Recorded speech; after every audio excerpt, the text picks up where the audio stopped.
자, 인사하고 시작하겠습니다. 안녕하십니까? 네, 저만 반가운가 봐요. 네, 선생님들 먼저 새해 복 많이 받으십시오. 네, 새해에 대해서 처음 만나게 되는 그런 시간인 것 같습니다. 어, 원래 이 설명회라는 강의가, 설명회라는 시간이 참 어렵고 좀 긴장되는 시간입니다. 왜냐하면 이전부터 같이 공부를 해오던 그런 선생님들도 계시지만 또는 이제 새롭게 처음 공부를 시작하시고자 임용 준비를 하려고 알아보시고 또 참여하신 분들도 계시기 때문에 첫 대면을 할 때가 항상 떨리잖아요. 저만 떨리는 거죠. 네. 제가 강의를 한 지가 벌써 10년을 훌쩍 넘은 것 같은데 여전히 처음 선생님들 앞에 설 때가 좀 두렵고 떨리는 것 같습니다. 무엇보다 목소리가 떨려요, 오늘은.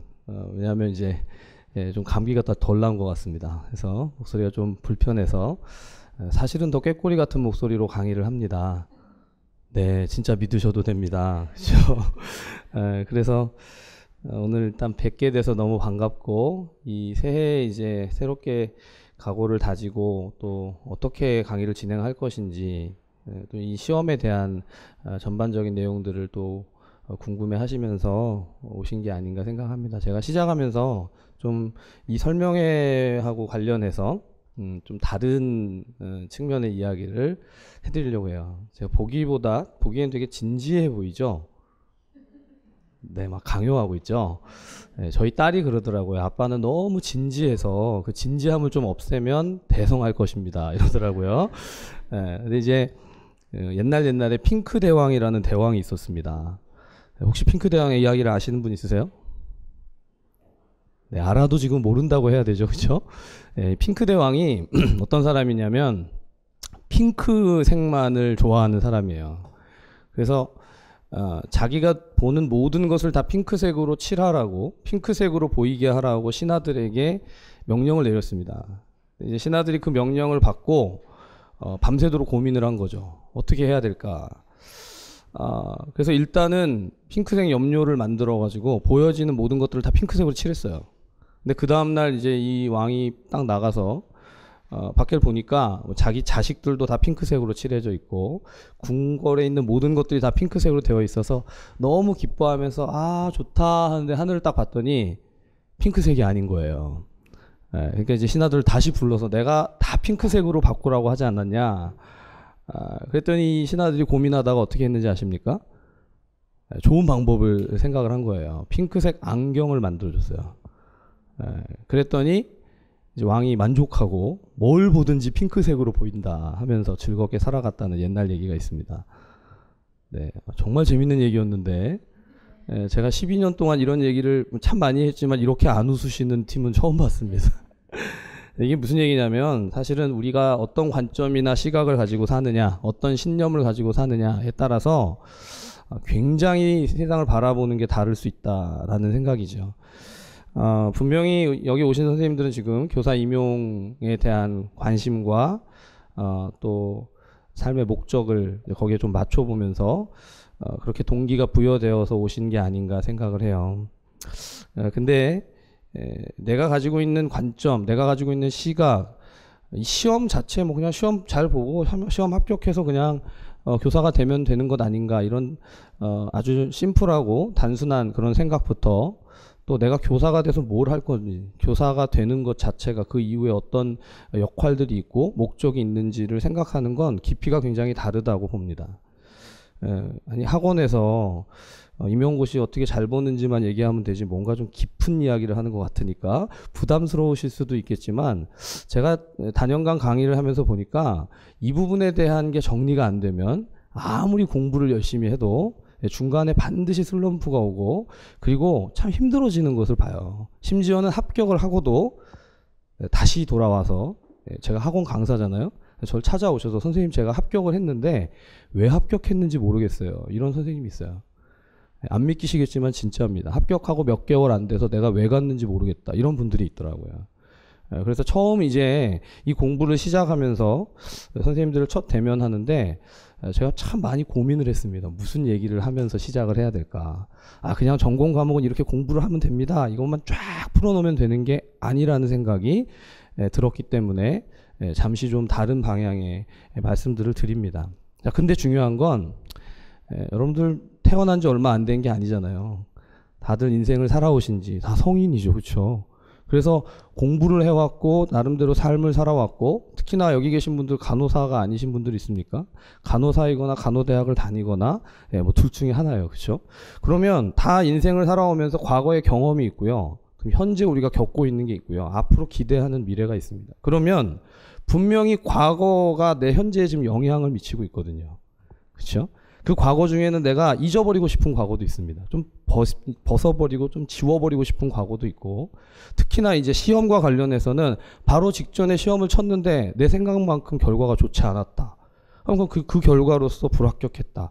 근데 그런 것들이 지금 나한테 영향을 미친다면 어떤 영향을 미칠까요? 그게 아주 긍정적인 영향이 되어서 동기부여가 되고 동력이 되는 경우도 있고, 그것 때문에 계속 붙잡혀서 아무것도 못하는 사람도 있어요. 근데 분명한 건 이제 우리가 공부를 같이 하려면 자꾸 지난 시간에 영향받는 것을 확실히 좀 끊어놓고 가셔야 됩니다. 근데 그 끊어놓는다는 건 무엇까지 관련이 되냐면, 자, 다 우리 간호학을 공부했는데 저는 대학 때 그랬어요. 공부를 안 했습니다. 대학교 1학년 때부터 4학년 때까지 간호학 공부를 제대로 한 적이 별로 없어요. 별로 공감들을 안 하시는, 다들 모범생이었나 봐요. 저는 대학교 1학년 때부터 4학년 때까지 거의 진짜 생활을 해야 되는, 이렇게 돈을 벌고 삶을 살아야 됐기 때문에 항상 이렇게 거의 초치기로 시험 보고, 국가고시도 시험 보기 3일 전에 막 밤새도록 공부하면서 그렇게 해서 겨우 턱걸이로 붙었던 사람이거든요. 불안해지시죠? 어떻게 강의를 할 것인가? 근데 이제 그럼에도 불구하고, 그렇기 때문에 어떻게 보면 이후에 제가 이제 임용 강의를 하면서는 더 전공 과목들에 대한 관심을 가지고 공부를 해야 되는 그런 부분이 있었습니다. 여러분들도 분명히 그런 측면이 있으실 거예요. 어떤 과목은 내가 되게 관심을 갖고 열심히 했고 재미있었고, 내가 그 임상에서 거기에 그 영역에서 일을 했기 때문에 잘 알고 있는 부분이 있을 것이고, 전혀 나랑 좀 무관하고 잘 몰라서 그런 영역들이 나오면 이렇게 위축이 되고 잘 답하기 어려운, 좀 어려운 그런 전공 영역들도 분명히 있으실 거라는 거죠. 근데 이 임용고시라는 준비를 하면, 이 보건교사 임용, 다른 임용고시가 아니고 보건교사가 되려는 시험을 준비하려다 보면 생각보다 이전에 내가 공부했던 지식체들이 얼마나 있는가 없는가가 상당히 많이 영향을 주는 걸 봅니다. 이제 이 선생님들이 나는 지식체가 다 사라진 것 같아요. 뭐가 머릿속에 남아있는지 모르겠다. 그러면 공부를 못하느냐. 제가 좀 전에 과거를 끊어놔야 된다고 했는데, 이전에 공부를 했던 것들, 공부를 안 했던 것들까지도 사실은 다 단절을 시키고 새롭게 공부한다는 마음으로 시작하는 게 필요할 것 같습니다. 왜냐하면 이 시험이 가지고 있는 특성이 있고 그 시험에 맞추어서 접근을 해야 되는 그런 접근 전략이 필요하다는 거죠. 그래서 이제 우리가 지금 어떻게 공부를 시작하느냐, 어떻게 준비를 해가느냐에 따라서 분명히 이후의 미래가 바뀔 겁니다. 여러분들이 지금부터 공부를 같이 시작을 할 때, 이런 방식으로 진행이 되어지고 거기에 내가 어떻게 적응을 하면 좋을지에 대한 첫 선을 보는 시간, 제일 이제 떨리는 시간이, 다들 미팅 해보셨습니까? 미팅이나 소개팅 가면 처음 만나가지고 처음 이렇게 서로 간을 볼 때가 제일 힘든 것 같아요. 지금 선생님들이 그러고 계신 것 같죠. 다들 얼굴 딱 굳히고 무슨 얘기 하는지 한번 들어보자, 한번 끝까지 해봐라, 뭐 이렇게 하고 있을 때, 그때가 제일 힘든데, 사실은 그때 받게 되는 첫 인상으로 이후에 많은 것들이 또 영향을 받게 되잖아요. 그게 다는 아닌 건 아시죠? 그게 다는 아니지만 분명히 영향이 있습니다. 특히나 제 미팅 얘기로 조금 더 돌아가면, 사귀어 볼까? 이런 생각 있죠? 같이 좀 이걸 해볼까? 라는 생각을 하고 못하고의 문제가 사실은 이후의 동력의 많은 부분을 차지해요. 만약에 지금 딱 오셨는데 이 사람은 나랑 같이 공부하면 안 되겠다. 제가 고를 수는 없지만 선생님들은 선택을 할 수 있습니다. 아마 이미 선택을 하고 이 자리에 오셨을 수도 있지만 지금 강의에 이제 아직 강의가 아니라 설명회 시작의 측면에서 같이 공부를 하면 나는 좀 도움이 될 것 같은데 아니 좀 나는 어려울 것 같은데 만약에 불편하고 어려움이 있을 것 같으시면 사실은 시작하는 것에서부터 단절될 수도 있어요. 그래서 제가 지금 처음에 전혀 이 공부하는 내용과는 전혀 별개의 다른 내용들을 자꾸 말씀드리고 있는 중입니다. 조금 더 이제 본격적으로 본질적으로 좀 들어가 보면 저는 노량진에서 학원 강사로 지금 12년째 13년째인데 학원 강사로 13년째를 살아왔습니다. 저의 역할은 여러 개가 있죠. 집에서는 아빠도 하고요, 남편도 하고요, 아들도 하고, 그리고 학원에 오면 강사가 됩니다. 학원 강사. 또 대학에 가면 대학에서 학생들을 가르치는 그런 시간 강사 역할을 13년 동안 했어요. 근데 사실 올해는 이제 제가 전혀 대학 강의를 맡지 않았습니다. 다 거부했어요. 다 안 하겠다고. 대학 강의 이제 안 하겠습니다. 그래서 강사 교수님들, 학과장들이 전화를 하면 저 이제 올해는 강의를 못 하겠습니다. 그만하겠습니다. 사실은 이제 임용 강의도 그만하겠습니다. 이러면 선생님들 오신 이유가 없잖아요. 그렇죠? 강의를 시작하려고 하니까 이제 이런 설명회도 하는 것이죠. 그런데 그런 결단을 한 것은 나중에 이제 우리가 강의를 진행하면서 제가 여러 가지 또 더 나눌 부분들이 있겠지만 역할이 있다는 거예요. 롤이 있죠. 그래서 제가 하는 롤이 뭔가 이게 정립이 안 돼 있으면 이후에 선생님들이랑 같이 공부를 해가는 데 있어서 어려움이 많이 있을 것 같아요. 학원 강사의 롤은요, 제가 생각할 때 가이드를 하는 겁니다. 우리 선생님들 혹시 책 받으셨습니까? 그 학원에서 교원 임용 가이드를 만들었어요. 혹시 뒤쪽에서 좀 가져다 주실 수 있을지요? 예, 교원 임용 가이드를 만들었는데 이 가이드의 내용을 보기 전에 제목이 가이드예요. 가이드. 보건 임용 가이드는 안내를 해주는 것이죠. 아직 뭔가 정확히 모르는 상태에서 이끌어주는 겁니다. 이런 방향으로 이렇게 가야 한다. 이 방향으로 가는 것이 가장 빠른 길이다. 또는 가장 좋은 길이다. 근데 가이드 잘못 만나면 어떻게 되죠? 네, 완전히 헤매게 되는 것이죠. 가이드도 뭐가 뭔지를 잘 모르고 이게 어딘지 어떻게 가야 하는지 뭔지를 모르게 된다면 그래서 사실은 선생님들이 지금 이 강의에서 보건교사 임용고시에 여러 가지 과목, 특별히 교육학이 있고 전공 과목이 있는데 전공에 관련된 가이드를 생각하면서 오셔서 저하고 지금 그것에 관련된 내용들을 맞춰가는 게 지금 이 설명회의 롤입니다. 그래서 제가 강사는 가이드의 역할을 한다는 건 뭐냐면 공부는 누가 하죠? 네, 공부는 네가 한다 이러시는. 공부는 강사가 하는 게 아니고 여러분들이 하셔야 됩니다. 제가 과거에 이걸 강조를 안 했더니 선생님들이 착각을 하시고 시간이 진행이 되면 저는 강의는 열심히 들었는데 하나도 모르겠어요. 선생님 강의 들으시고 집에 가서 공부하십니까? 공부를 할 시간이 없대요. 그럼 아무리 강의를 들어도 자기한테 남는 것이 하나도 없습니다. 그럼 시험을 치면 합격할 수 있을까요? 그럼 합격하면 그게 시험이 잘못된 거죠.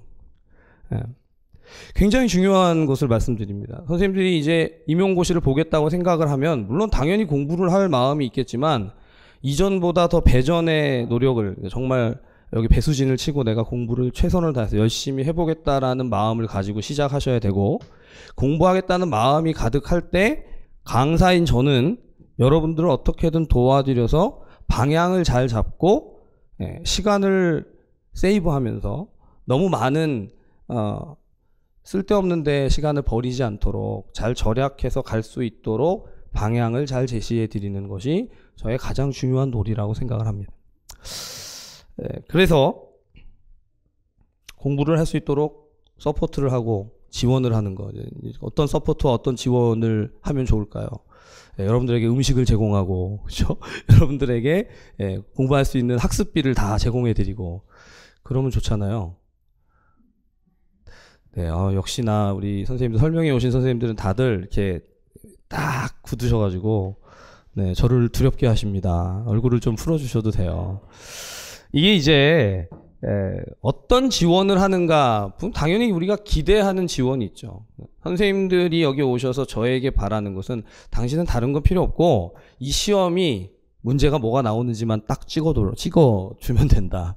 정확하게 찍어라. 그렇죠? 저는 점쟁이가 아닙니다. 그렇죠? 하지만 이제 문제를 잘 맞추어서 적중률이 높으면 다른 거 다 필요 없다.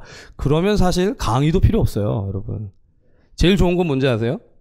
그냥 저는 이제 교회를 다니는데 열심히 기도해서 임용 문제를 보여주세요. 강의를 하는 게 아니라 계속 기도를 해가지고 나중에 진짜 그 문제가 갑자기 나타났다. 꿈에서 문제가 보였다. 그럼 선생님들한테, 등록하신 선생님들한테 제가 보니까 올해 이제 2020년 시험 문제는 딱 요게 나올 거다. 그럼 선생님들 공부할 필요가 없죠. 그냥 시험에 나올 거 들고 있으면 1년을 편안하게 놀다가 뭐 한 일주일 전쯤에 여기 나오는 문제 답만 외워가지고 들어가면 돼요. 이걸 바라시는 거예요? 네, 아니죠. 우리 대학 때 공부를 할 때 보면 실제로 이렇게 공부를 많이 했습니다. 뭐냐면 족보가 있다. 시험에 기존에 출제됐던 족보가 있기 때문에 족보를 달달달 암기하고 들어가면 여기서 100% 나오니까 절대로 실수하지 않는다. 그것만 맞추면 충분히 학점을 딸 수 있는. 근데 저는 대학 때 저 혼자 남학생이었기 때문에 족보를 저에게 주는 사람이 없었어요. 네, 참 서럽더라고요. 그렇죠? 시험 치러 가면 이래요. 제가 막 열심히 공부하고 있으면 애들이 야, 너 그거 보면 안 돼. 근데 그 얘기를 미리 해줘야 되는데 시험 보기 직전에. 네, 그래서 그러면 뭐 어떻게 하냐 했더니 너 이거 안 봤어 하면서 뭘 얘기하는데 저는 전혀 못 봤던 것들을 막 들고 있는 거죠. 그걸 받아서 보려고 하면 제 교수님 들어오셔서 자 이제 다 집어넣고 시험 보라고. 근데 놀라운 건 좀 전에 이렇게 뭔가 봤던 내용이 진짜 시험에 다 나오는 거예요. 그때 느꼈던 그 배신감은 이루 말할 수가 없습니다. 제가 대학 때 공부를 안 했다고 했지만 그냥 공부를 안 한 게 아니라 대부분 다 족보에 의거한 좋은 학점을 따고 그럴 때 저는 그거 잘 못했거든요. 근데 이제 중요한 건 학점을 따고 못 따고의 문제를 얘기하는 게 아니라 임용시험이 어떤 문제가 출제되는지가 명확하게 우리에게 딱 주어지면 그러면 1년이라는 시간 동안 공부할 필요가 없다라는 것이 지금 제가 말씀드린 요지입니다.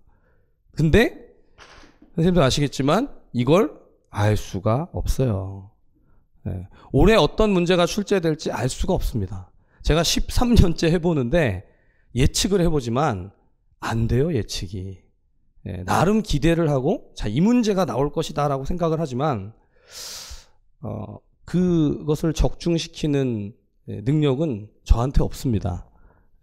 누가 그걸 맞춰주냐면 출제위원들이 문제를 내서 그렇죠? 제가 이제까지 제가 1년 동안 선생님들과 같이 공부하는 내용 안에서 감사하게도 몇 문제를 내주면 그럼 이게 잘 맞았다라고 얘기할 수 있지만 그건 제 능력이 아닌 거예요. 그리고 설령 문제가 적중하더라도 뭐가 중요하죠? 실제 맞출 수 있는, 쓸 수 있는 선생님들이 어떤 내용을 암기하거나 이해하고 있는 능력 자체가 상당히 중요하다가 돼요. 자, 제가 첫 시간부터 굉장히 좀 우리 선생님들하고 공부하는 것과 좀 별개의 내용을 얘기하는 것 같지만 사실은 저는 이게 굉장히 중요하다고 생각합니다. 우리가 서로에 대한 기대가 어떠한가를 생각해야 되는데 잘못된 기대를 가지고 있으면 그렇죠? 잘못된 걸 기대하고 잘못된 걸 자꾸 생각하다 보면 가면 갈수록 실망을 하게 돼 있어요. 그런데 바른 기대를 가지고 바른 역할에 대해서 기대를 하면서 가게 되면 그 부분에 대한 도움을 받으면서 스스로 공부를 하는 것이 가장 중요합니다. 자, 이 임용시험은요, 선생님들이 공부를 열심히 하시면 사실 너무나 열심히 공부를 하고 너무나 혼자 모든 걸 다 할 수 있으면 이게 없어도 합격을 할 수 있을까요? 없을까요? 자신이 없어요. 다시 한번 질문해 볼게요. 이게 없어도 합격을 할 수 있을까요? 없을까요? 있어요. 우리가 이게 중고등학교 때부터 학습이 되어 있잖아요. 사교육이 있고 공교육이 있다. 우리 여기는 뭐죠 지금? 사교육. 사교육. 그럼 사교육의 현장에 있는 사람이 여러분 그냥 혼자 공부 열심히 하면 합격할 수 있어요 말하면 정신이 있는 걸까요? 없는 걸까요? 답을 해보세요. 전 지금 학원 강사잖아요. 근데 여기서 여러분 열심히 공부하면 합격할 수 있어요. 제가 아무것도 하지 않아도 저의 도움을 받지 않으셔도 합격할 수 있습니다. 라고 얘기를 하면 정신이 있는 걸까요? 없는 걸까요? 정신이 없는 거죠. 네, 그럼 정신없는 지금 이 설명회를 듣고 계시는 건가요? 네, 저는 사람이 진실해야 된다고 생각합니다. 거짓을 말하면 안 돼요. 거짓을 자꾸 말하면 사기꾼이 됩니다. 그런데 우리가 그걸 분별하지 못하는 그런 상태는 어린 사람들이죠. 뭐가 진실이고 뭐가 가짜이고 뭐가 거짓인지는 우리가 판단을 하고 내가 해야 되는 게 뭔지를 찾아야죠. 여러분들은 제가 아까도 말씀드렸지만 다 성인이시기 때문에 본인이 자기의 의지를 가지고 노력을 하고 열심히 공부를 하면 이 학원에 오시지 않아도 다 합격을 할 수 있습니다. 거기에 만약에 동의가 안 되시고 아니 나는 안 돼요. 나는 혼자 공부해서는 절대 합격할 수 없어요 라고 생각하시는 분들은 죄송한 얘기지만 저랑 같이 공부를 하셔도 합격 못할 수 있어요. 이게 뭐냐면 자신에 대한 자신감을 자기 효능을 높이면서 도움을 받아야지 학원 강사가 찝어주지 않고 학원 강사가 나를 와 이렇게 끌어주지 않으면 난 절대로 합격을 못해요 라는 생각을 하시면 절대로 합격을 못해요. 그래서 수험 기간이 길어집니다. 여러분 제가 설명회 시간인데도 굉장히 세게 얘기하는 건 저도 작정을 했어요. 이게 10년이 넘어가니까 여기 와가지고 공부하시는 선생님들이 여기서 시간을 허비하는 것에 대해서 굉장히 안타까움을 갖습니다. 그러니까 강의를 안 하는 게 아니라 제가 강의를 하면서 이 노량진에 계속 있지만 선생님들이 자신감을 가지고 공부를 할 필요가 있다는 생각이 들어요. 정말 합격을 하기 위한 공부를 해야지 그냥 한번 해볼까? 하면 될까? 되면 하고 안 되면 말고 뭐 이렇게 하시면 강의를 듣는 것과 듣지 않는 것과 상관없이 합격은 물 건너가 버립니다. 그래서 자 너무 세게 얘기하니까 다들 좀 굳으셨는데요. 편안하게 그냥 들어주세요. 제가 사실 원래 편안한 사람인데 오늘 목소리가 좀 편안하지 않습니다. 이 사교육을 하지 않더라도 분명히 우리는 합격할 수 있는데 공부를 하려다 보니까 전공 간호학을 공부할 때 우리 전공 보건이라고 되어 있는 간호학 과목을 공부를 해온 시간이 몇 년 되십니까? 이제까지 우리가 몇 년 동안 공부했나요? 어려운 질문이 아닌데 대학 때 공부하시고 나서 계속 공부를 하셨어요? 네, 아니 공부하셨나 봐요. 임상에서 공부를 계속 하셨어요? 네, 우리나라 이 임상의 현실이죠. 간호학을 전공하고 간호사 국가고시를 패스하고 나서 내 임상 영역에 가서 날마다 내 환자를 보기 위해서 나는 정말 간호학을 열심히 공부해야 돼. 이렇게 공부하는 사람이 있겠죠. 몇 명이나 되겠습니까? 전 말씀드렸지만 전 대학 때도 안 했기 때문에 나중에 임상에 가서는 더 공부를 안 했죠. 자, 근데 선생님들 우리가 대학에서 4년 동안 공부를 하고 전공은 사실 실제로 3년밖에 안 되죠. 전공 한 3년 정도 공부를 한 상태에서 공부를 더 이상 하지 않고 단절된 상태로 임상에 가서 있다가 전혀 지금 전공하고 떨어져 있는 상황에서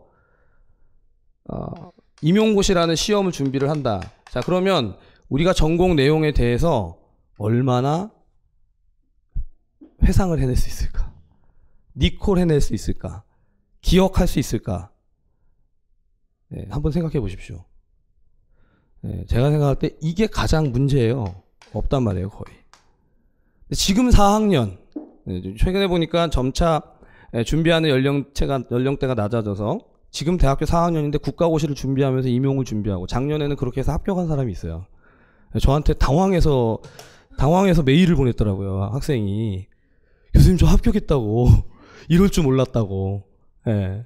근데 이게 뭐냐면 우리가 그래서 단절돼 있는 상태에서 자, 한 10년쯤 단절이 됐다. 또는 한 5년쯤 단절이 됐다.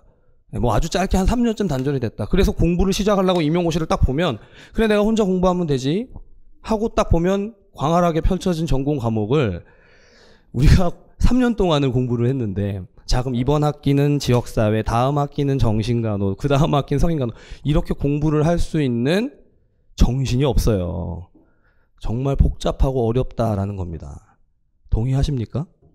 예. 그렇기 때문에 이걸 어떻게 공부를 할 것인가에 대한 마인드가 필요한 거예요.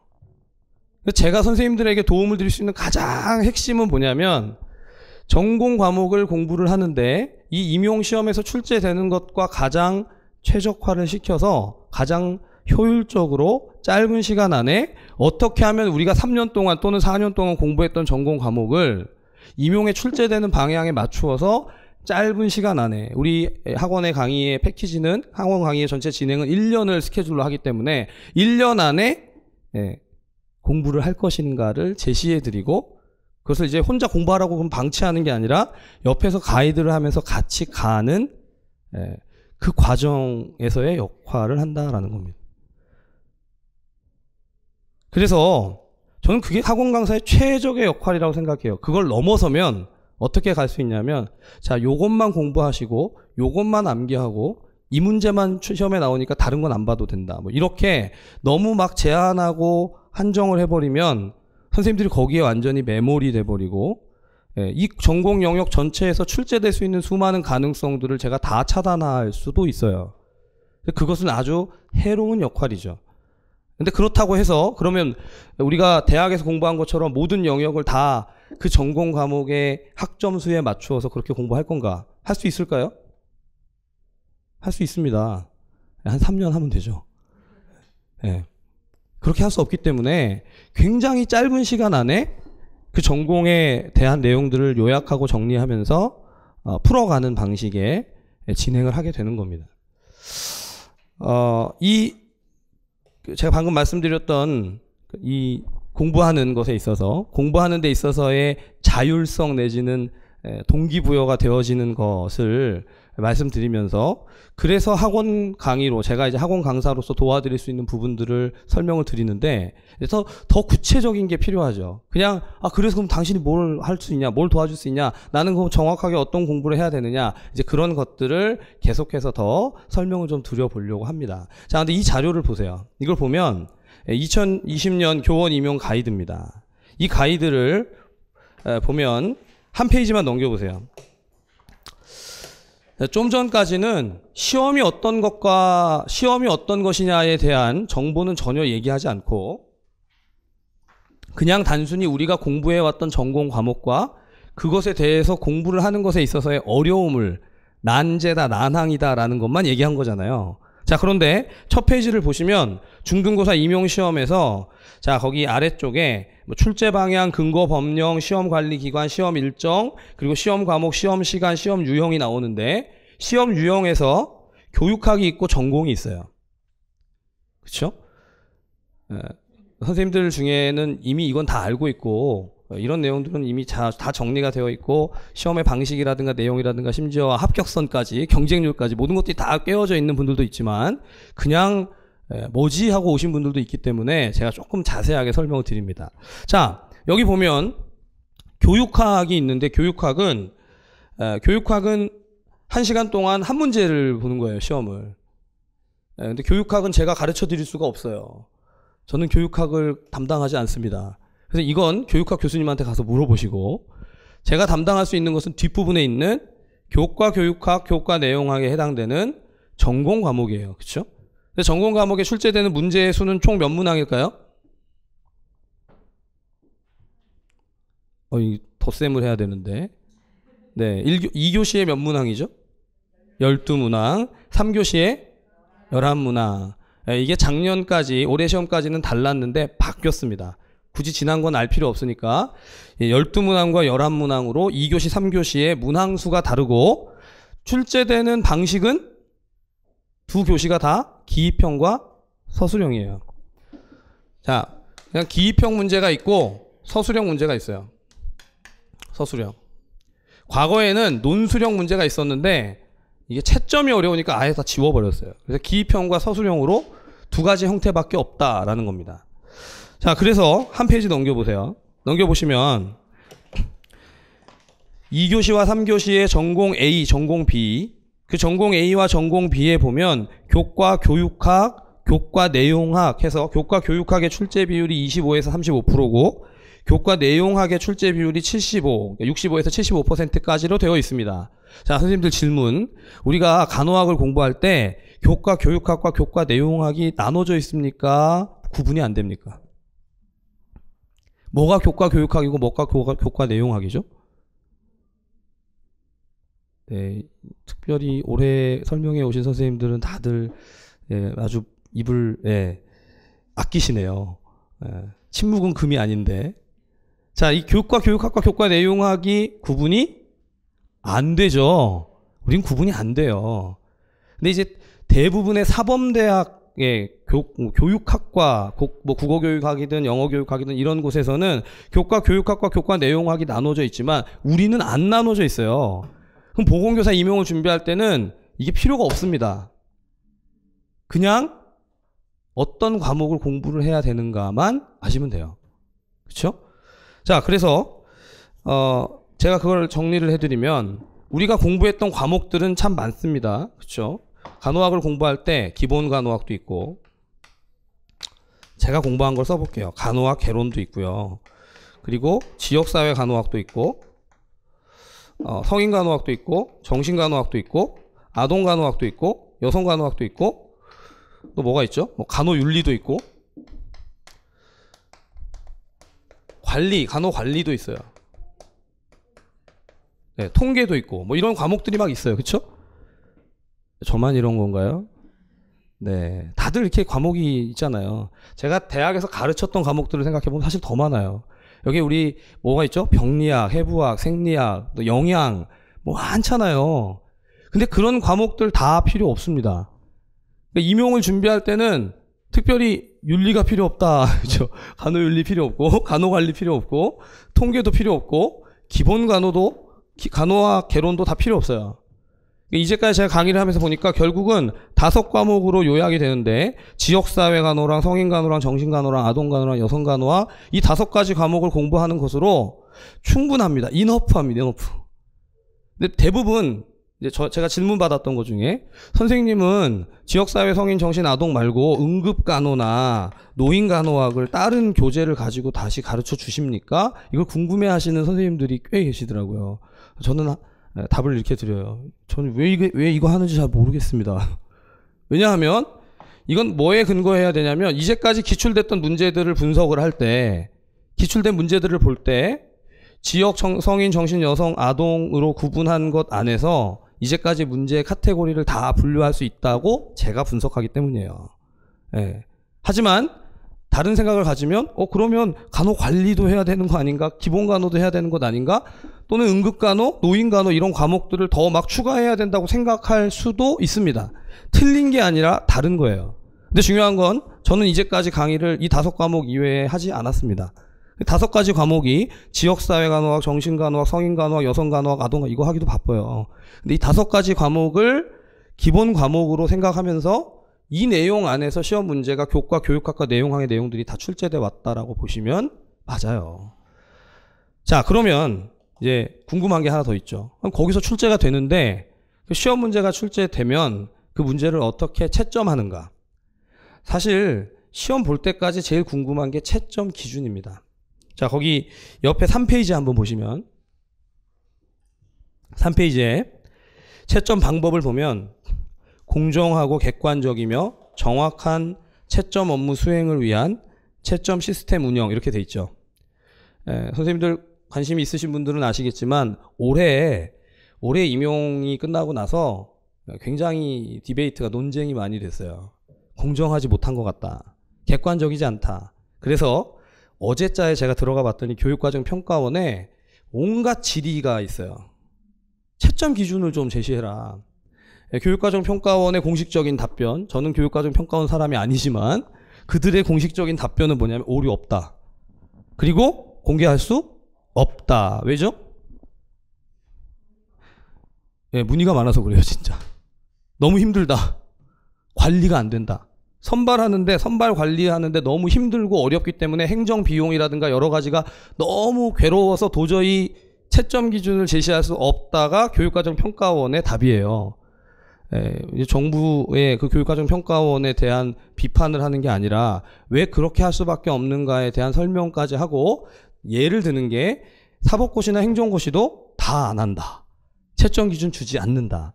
그렇죠? 그럼 이제 이렇게 생각할 수 있어요. 그럼 채점 기준을 주지 않고 방향을 정확하게 어떤 답을 써야 되는지를 안 주기 때문에 한 신문 기사에서는 써놨더라고요.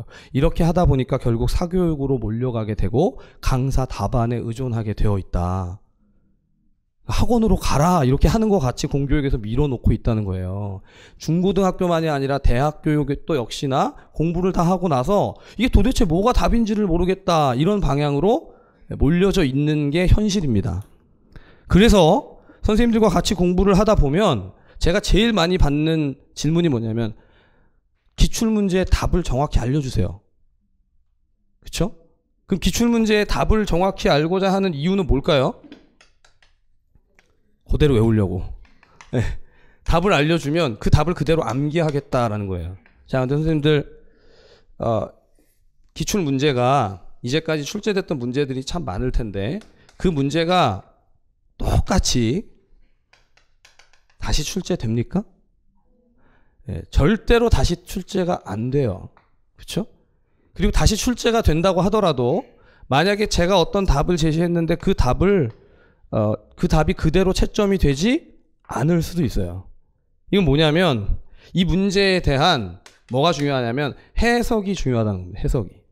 그 문제를 왜 출제했는지, 어떤 방향에서 어떤 관점에서 출제했는지. 제가 오늘 시작할 때 갑자기 핑크대왕 얘기를 했었는데 그 출제위원들이 끼고 있는 안경이 뭐냐에 따라서 완전히 달라질 수 있는 게 이 시험이에요. 그래서 매년마다 문제가 나오는데 그 문제에 대한 해석이나 채점조차도 굉장히 달라지는 변이가 있는 것을 볼 수 있습니다. 설명해 왔는데 굉장히 마음이 어려워지시죠? 도대체 이거 어떻게 해야 되는 건가? 그렇기 때문에 공부를 시작할 때 이 부분에 대해서 정립이 안 되면 공부를 하는 내내 일로 갔다가 절로 갔다가 이 답이 맞는 것 같고 이 책이 좀 좋은 것 같고 저 책이 좋은 것 같고 또는 이제 강사까지 이 강사님이 좀 더 좋은 것 같고 저 강사님이 더 좋은 것 같고 어디를 쫓아가는 게 좋을지. 제가 아까 말씀드렸지만 공부는 누가 한다고요? 공부는 내가 하기 때문에 강사를 활용하는 것이 필요하고, 강사가 강의하는 커리큘럼이나 전달되는 내용들을 선생님들이 쓸 수 있는 것을 최선을 다해서 활용을 하는 것이 필요하지 전적으로 의존을 하시면 안 됩니다. 제가 강의를 할 때마다 저 이 얘기를 해요. 근데 그랬더니 수강생들이 잘 안 오나 봐요. 왜냐하면 아니 난 전적으로 의존을 하려고 왔는데 전적 의존이 안 되는 거야. 왜냐면 자꾸 선생님들 저를 너무 의존하시면 안 됩니다. 공부는 본인이 해야 됩니다. 이러니까. 근데 제가 보니까 올해 설명회 선생님들 많이 오신 것 같아요. 네. 자, 이런 거죠. 우리가 진실과 사실을 알고 그리고 내가 공부해야 될 것들을 해야 된다고 생각하면서 그 길을 들어서기 시작하면 사실은 많은 도움이 있을 수 있어요. 근데 이게 작정이 되지 않은 상태, 내가 정말 공부를 하겠다는 게 막 의지가 충천하는 상태가 아닌 상황에서 주변에서 막 여러 가지 정보라든가 뭔가 도움들이 있으면요, 나중에 이렇게 되죠. 공부할 내용은 이만큼 쌓아놨는데 나는 하나도 한 게 아니에요. 시험 끝나고 났는데 프린트만 수백 페이지가 쌓여있어요. 네. 할 수 있는 방법은 다 버리거나 다 보거나. 근데 그것도 계속 다 보고 있으면 몇 년 걸린다고요? 3년에 되면 진짜 잘 되는 걸 수도 있어요. 자, 근데 우리가 공부해야 되는 아까 여기 지역 정신 성인 여성 아동에 해당되는 과목들의 책이 제가 강론서 들고 왔는데 한 권만 보여드릴게요. 두께가 어느 정도 되죠? 네, 토 나온다는 의견이 있었습니다. 우리 이런 책들을 공부하면서 살아왔잖아요. 다들.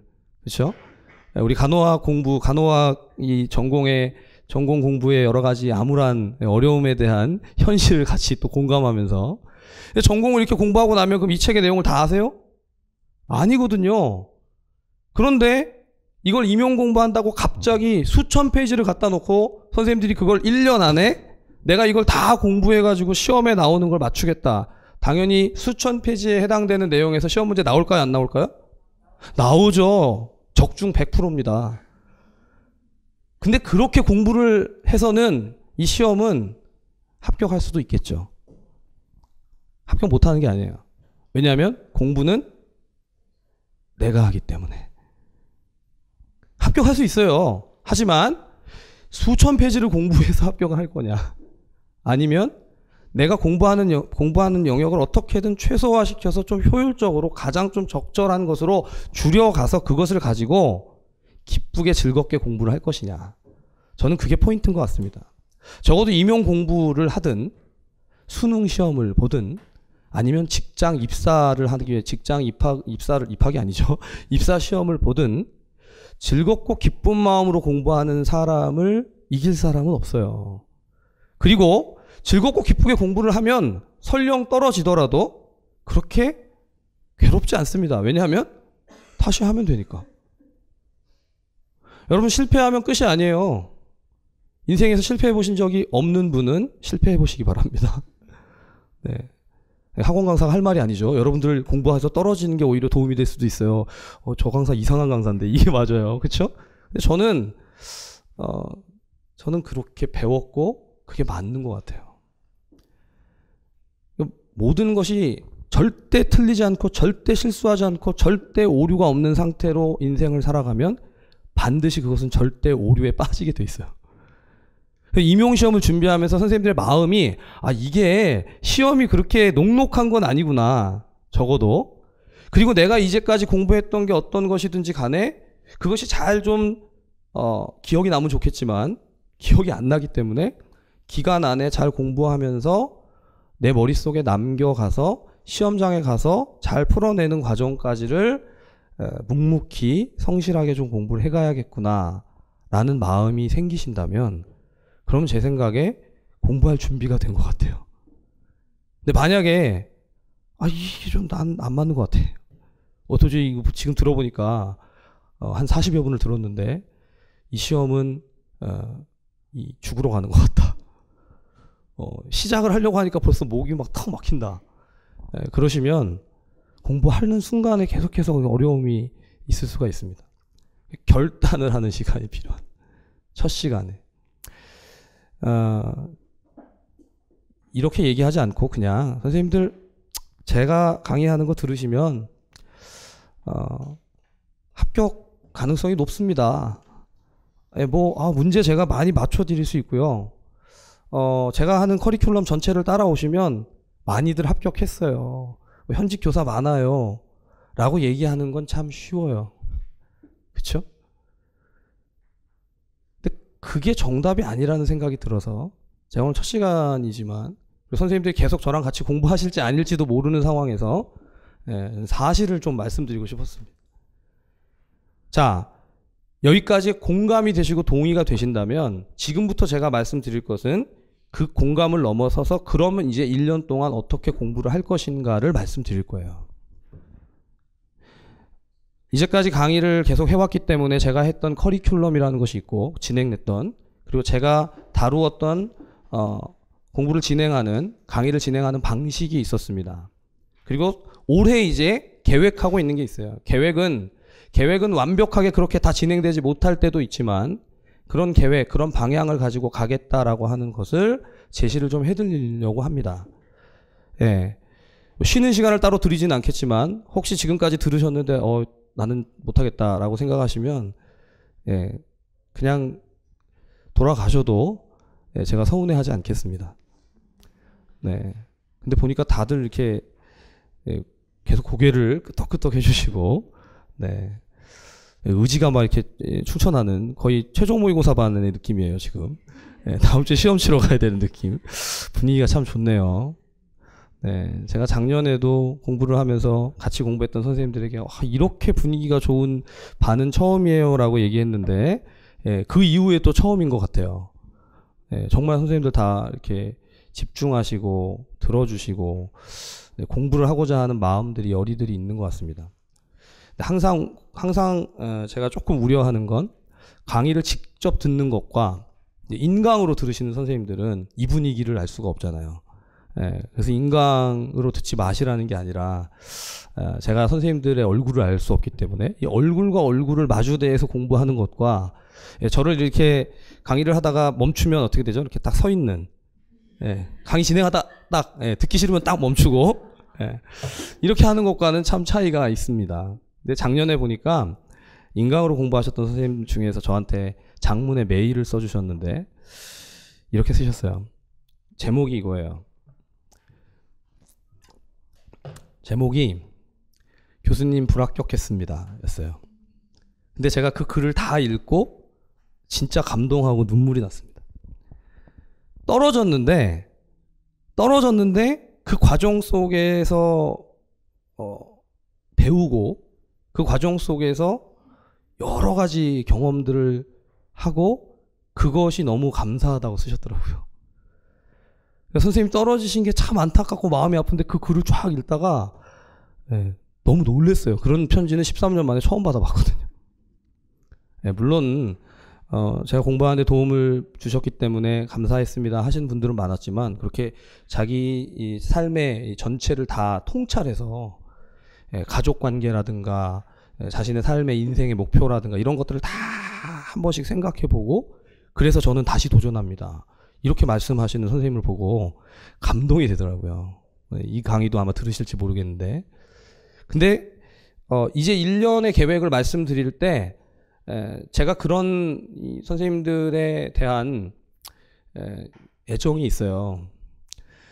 선생님들이 잘 되길 바라고 성공하길 바라고 합격하길 바라지 절대 떨어지고 시험 못 보고 다시 오고 이런 거를 제가 추구하지 않습니다. 그리고 올해는 정말 제가 강의를 언제까지 할 수 있을지 저도 몰라요. 올해 강의를 지나고 나서 내년에도 강의를 한다는 보장은? 내년에도 들으시려고 그러는 거예요? 없단 말이에요. 그래서 이제부터 과정을 얘기해 드릴 때 정말 내가 그럼 공부를 한다면 저 과정에서 이렇게 가겠구나 이 생각을 좀 예측을 해보시고 좀 더 좀 진지하게도 들으시면 지금도 너무 진지하셔가지고 사실 좀 부담이 되지만 그렇게 들으시면 좋을 것 같고 자 이미 그 강의 계획이라든가 이런 부분들을 카페라든가 학원을 통해서 공지를 했었기 때문에 보신 분들도 있겠지만 강의 계획서 받으셨습니까? 네, 강의 계획서를 보시면 핵심은 이거예요. 1월부터 11월까지 강의가 진행이 되면 단계적으로 진행이 되어집니다. 그렇죠? 단계적으로. 근데 크게 나누면 두 파트예요. 첫 번째 파트는 이론이고 두 번째 파트는 문제풀이입니다. 이제까지 선생님들 초등학교 때부터 중고등학교, 대학을 거치면서까지 우리가 공부하는 방식은 항상 두 가지예요. 공부하고 문제 풀고. 그렇죠? 공부하고 문제 풀고. 근데 공부하고 문제 풀고 어떤 게 가장 효율적인 방법일까요? 네, 가장 효율적이라 함은 시간을 투입하는 것 대비 효과가 크다라는 거죠. 가장 효율적인 방법은 이론과 문제풀이를 병행하는 겁니다. 사실 그래요. 자, 그런데 이론 자체가 굉장히 내용이 많으면 이걸 하면서 문제를 푸는 것 자체가 어려울 수 있습니다. 그래서 제가 이제 2020년을 대비하는 제 강의에서는 이걸 약간 변형해서 자, 이론을 공부를 하면서 어떤 부분들을 가미하냐면 1월부터 4월까지 안에 기출 문제를 푸는 시간을 이론 강의하고 같이 이렇게 중간중간에 적정한 즉 진도가 나가면 그 다음에 거기 단원에 관련된 기출 문제를 풀고 또 단원에 관련된 기출 문제를 풀고 이런 식으로 좀 변형을 해가려고 합니다. 과거에는 이론을 다 하고 기출문제 강의를 따로 하고 또 문제풀이를 나중에 하고 이렇게 했었는데 이론과 기출문제를 좀 이렇게 오버랩 시켜서 가는. 왜냐하면 아무리 이론을 공부를 해도요. 출제가 어떤 문제가 출제됐는지를 모르면 공부를 한 게 자꾸 이렇게 헛돌 때가 많은 것 같아요. 제가 보니까. 그래서 그 부분에 있어서 두 가지를 좀 조합해서 가는 게 필요하겠다. 그래서 1월에서 4월까지는 뭐라고 돼 있냐면 기본 기초 분석이죠. 기초 분석인데 이건 문제를 푼다의 개념보다는 기출 문제가 어떻게 출제됐고 어떤 문제들이 나왔는지를 확인해 보면서 이론 강의랑 같이 가는 게 1월부터 4월까지입니다. 그래서 제가 카페 강의 계획을 올릴 때는 이론 강의에 그래서 사용되어지는 교재가 기본 이론서, 기본 이론의 김동윤 전공보원의 맥을 사용하는 것으로 되어 있었는데 이 부분에 있어서 선생님들 설명을 좀 드려야 될 것 같아요. 제가 맥을 가지고 작년에 강의를 했습니다. 제 이제 요약한 요약서 같은 책이었는데 1년을 지나고 올해 시험을 끝나고 나서 보니까 이 부분을 가지고 메인으로 가는 것보다 전공 강론서를 가지고 전공 강론서의 내용을 강의의 메인 스트림으로 잡고 그리고 필요한 요약 자료라든가 내용들을 추가해서 가는 것이 더 좀 효율적이겠다는 생각을 했습니다. 자, 그럼 이제 질문이 생기죠. 전공 강론서를 그럼 여기 있는 사람들이 다 맞춰서 사야 되느냐? 그걸 재작년에 해봤어요. 재작년에 전공서를 다 똑같이 맞추어서 사가지고 그걸 가지고 대학 강의처럼 그렇게 진행을 했는데 좋은 점도 있고 나쁜 점도 있었습니다. 뭐가 좋은 점이냐면 다 같이 본다는 건 참 좋은데 나쁜 점은 출판사에서 동일하게 공급되어지지 않기 때문에 책이 막 다르고 그리고 이 강론서에 개정이 되면 또 다른 책이 또 등장하는 이런 이제 한계들이 있었어요. 그래서 올해는 전공 강론서를 제가 메인으로 쓰는 작년에 썼던 전공 강론서가 작년에 심화이론 때 봤던 그 강론서가 지역사회 간호학 최신 지역사회 보건 간호학 1, 2였습니다. 네, 이 책인데 이 책의 내용을 1, 2월 달에 강의를 하면서 다 풀 거예요. 근데 어떻게 푸냐면 매 주마다 강의를 할 때 슬라이드가 제공이 됩니다. 그러니까 이제 이 강의 슬라이드가 있기 때문에 사실은 책이 없어도 돼요. 그러나 강론서를 가지고 읽어가면서 선생님들이 읽어가면서 본인이 공부를 하시면 굉장히 빠른 속도로 내용을 익히고 그리고 머릿속에 남지 않겠는가 이렇게 기대를 해봅니다.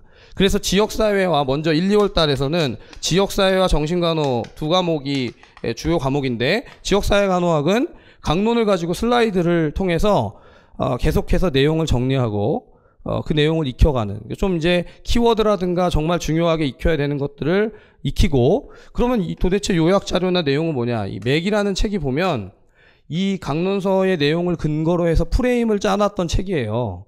근데 이제 제가 그 책을 더 막 이렇게 확대하거나 이 분량을 증가시키거나 그러지 않았습니다. 더 막 책을 개정하지 않았기 때문에 그 내용들을 필요한 부분들은 맥에 있는 내용들을 보거나 또는 필요한 내용은 자료를 제공을 하는 방식으로 그렇게 기본 이론 강의가 진행이 될 것이고 기출문제는 기출문제 분석집이 또 역시 2018년도에 나왔던 책이 있어요. 근데 이제 2019년에 제가 책을 만든다면 이 책에다가 플러스 올해 출제된 기출문제를 해야 될 텐데 그 책이 이제 그 책을 만들어서 강의를 하거나 또는 그렇지 않더라도 1, 4월의 강의 안에서는 1, 4월 강의 안에서는 강론서를 가지고 전체를 진행하면서 계속해서 기출문제를 결국 다루게 되기 때문에 뭐 교재가 필요한 게 아니라 그 문제들을 계속 풀어보는 단원별로 그렇게 제공을 하고 같이 가는 방식으로 하겠습니다. 그러니까 정리하면 교재는 특별한 교재가 없는 거죠. 부교재에 해당되는 맥을 사서 보실 수 있고 맥을 보실 수 있고 나머지는 다 슬라이드 자료 등을 통해서 제공이 될 것이고 다만 권해드리기는 선생님들이 강론서를 가지고 계셔야 그래야 본인이 공부를 합니다. 본인이 읽고 계속해서 따라오실 수 있도록 정말 열심히 공부를 하셔야 돼요. 그래서 하루에 뭐 몇십 페이지씩 계속 책을 읽어가는 게 가장 기본이고 책을 읽어야 강의를 할 때 제가 그 내용들을 풀어드릴 거니까 그걸 요약하고 정리하고 이 부분은 어떻게 보는 것이 좋겠다. 문제가 뭐가 출제됐다. 이런 것들을 말씀드리면서 빠른 속도로 갈 거기 때문에 본인이 기본적으로 기본서를 가지고 있는 것이 바람직하다고 생각합니다. 말씀드리는 이유는 질문을 하시거든요. 그 책을 사야 되냐. 책값에 돈을 아끼지 않으시는 게 좋겠다라는 생각이 듭니다. 저는 출판사랑 아무 상관이 없지만 책을 사서 공부를 하시는 게 가장 좋지 않을까 생각을 하고요. 그걸 가지고 강의를 통해서 1, 2월 강의 중에 지역사회 간호학은 1월달 강의 전체를 통해서 하게 되기 때문에 책을 사서 실제로 책을 보는 기간이 한 달밖에 되지 않아요. 근데 한 달 보고 그만 볼 책을 내가 왜 사야 되냐. 한 달 보는 게 끝이 아니죠? 언제까지 볼까요? 시험 끝날 때까지 보겠죠. 예, 그래서 1권과 2권이 지역사회간호학, 지역사회보건간호학 1권, 2권에 해당되는 것이고, 다만 이 책에 있는 페이지를 뭐 몇 페이지 어디를 보십시오 이렇게 강의를 하지 않습니다. 다만 이 책의 챕터라든가 프레임을 제가 활용해서 지금 2단원의 이 내용들에 대한 것을 진행한다. 그러니까 즉 이게 이전 판이라든가 또는 앞으로 개정된 판이라든가 상관없이 어떤 책이든지 지역사회간호학 강론서를 가지고 있으면 공부를 하는데 전혀 지장이 없도록 할 겁니다. 저도 이전에 시행착오를 한번 겪었기 때문에 이제 선생님도 똑같은 문제로 고민하시지 않도록 그렇게 할 것이고, 이제 그 안에서 요약 자료라든가 또는 이제 이 지역사회간호학 안에 들어가는 학교보건 파트에 가면 법령이 있어요. 법령. 학교보건법이 시험 문제에 출제되는 부분들이 있기 때문에 그 부분을 같이 보는, 그 부분을 보는 것은 이 1, 2월 강의 안에서 아주 기본적인 기본 이론의 내용으로 좀 포함이 돼야 될 것 같습니다. 자, 그리고 조금 더 자세하게 말씀을 드리면 이 3, 4월 가기 전에 2월 달에 정신간호학도 역시 강론서가 있어요. 강론서가 있는데 정신간호에 관한 한 강론서는 필요가 없다고 생각을 해요. 강론서를 사서 보실 수 있지만 제가 정신간호 총론 보통 수문사 교재를 많이 참고하고 활용하는데 이 부분은 정신간호 강론서가 아니라 맥에 있는 내용, 그리고 맥의 내용에서 제가 이제 개정하려고 했던 추가되는 내용들을 제시해 드릴 테니까 대부분 내용이 진단과 관련된 DSM-5의 진단이나 약물 치료나 이제 이런 내용들과 관련된 자료들을 가지고 강의를 진행을 할 겁니다. 아마 부족함은 없을 거라고 봐요. 이걸 가지고 정신간호 문제를 푸는데 전혀 어려움이 없는 그런 내용들을 가지고 1, 2월 달에 강의 안에서 진행이 되겠습니다. 강의 자체가. 자, 그러니까 선생님들이 그래서 교재가 뭐예요? 또 이렇게 물어보시거든요. 이 강의를 이렇게 진행하게 되는 이유는 제 스타일이 그래서 그래요. 강사들마다 스타일이 다를 수 있고 해석이 다를 수 있는 거죠. 그래서 제가 아까 말씀드린 것처럼 그냥 나는 이 책 한 권, 어떤 책 한 권에다가 모든 것들을 다 집어넣고 그 책 가지고 다 보십시오. 이게 가장 편하죠, 사실. 하지만 그렇게 하지 않고 강론서를 보는 것은 선생님들이, 여러분들이 직접 공부를 할 수 있는 방향을 제시하고 최선을 다해서 공부를 할 수 있게끔 모티베이션, 동기부여를 하기 위한 것이다라는 걸 생각하시면 그렇게 또 기쁘게 따라와 오실 수 있지 않을까 생각을 해봅니다. 자, 그 다음 3, 4월 달에는 지역정신을 1, 2월에 끝내고 나면 뭐가 있죠? 성인간호, 아동간호, 여성간호학 강의가 있습니다. 여성간호학이 있죠. 이 세 과목도 역시 강론서를 기본적인 베이스로 해서 제가 1, 2, 3, 4월 전체 강의를 통해서 그래서 강의를 다 진행하고 나면 슬라이드를 다 묶으면 아마 이게 책이 될 거예요. 근데 굳이 책을 만들지 않고 책을 판매하지 않고 강의 자료로 계속 제공을 할 겁니다. 그러니까 이제 이 부분이 불편하시거나 나중에 공부하기가 힘들면 1, 2, 3, 4월 지나고 나면 슬라이드 자료를 다 묶어서 그냥 그걸 책으로 보세요.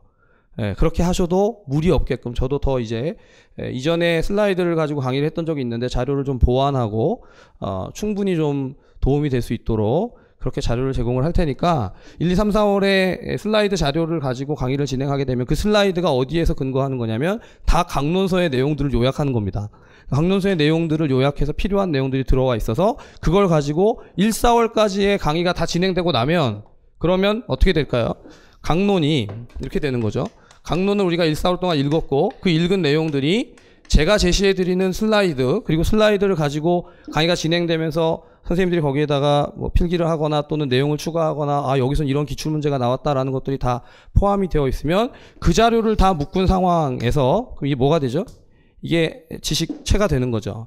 이거를 반복하는 게 올해 공부하는 일입니다. 그럼 4월 이후에 5, 6월, 7, 8월, 9월부터 11월까지는 이제 5월, 6월 달 이후는 엄밀하게 말하면 여기서 공부했던 거를 반복하는 거예요. 강의는 심화이론이라고 되어 있고 7, 8월에 가면 영역별 문제풀이라고 되어 있고 그 다음 9, 10월에 가면 이제 실전 모의고사 내지는 최종 모의고사라고 되어 있어요. 근데 이게 결국 뭐 하는 거냐면 강의의 이름만 다를 뿐이지 위에서 했던 걸 한 번 반복하고 2번 반복하고 3번 반복하는 형태로 갈 겁니다. 이제 처음 공부를 하시는 선생님들이 저렇게 내가 반복을 계속 할 수 있을까? 할 수도 있고 못 할 수도 있죠. 그렇죠?